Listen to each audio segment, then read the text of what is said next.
Okay, so in this demo, I'm going to talk about these tubular locks. So this is where they're in a circle, and you can see in there, there's like a little bit of, there's different pins.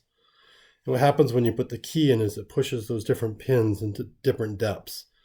And then the tension is on the middle part, and you spin the middle part. The outside's fixed, and the middle part spins a quarter of a turn. And what will happen is this thing, instead of being like that, will line up and be across. So that's what your goal is to pick each one of those pins to the right height and then turn it.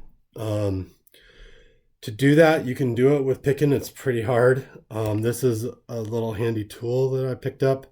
And basically what happens is we spin this around until we get till it starts to be pretty tight. And then I've actually kind of marked on here in black a line, probably not quite all the way there, maybe like that, something like that. And then you take this washer and you push all the pins. So now all these pins are sticking up.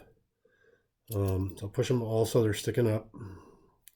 And then use your finger and just push them all back down so that they're flat. Now that you've got it flat, there's a little red line here.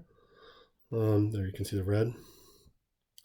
And then there's a little pin in here. Sometimes that pin inside falls out and you have to stick it back in.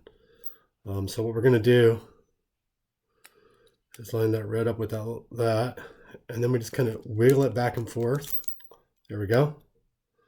And so we've wiggled it. And now you can see that they're not lined up anymore.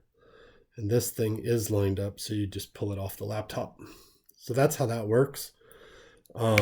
If you wiggle it and it doesn't work, then what I recommend is pushing those pins back out, clear it with your finger, and try again.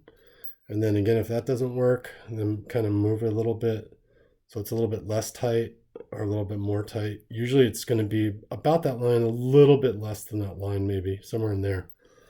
For this lock. For different locks, it's different tensions. That's figuring out how much for each lock is kind of one of the harder parts. Good luck.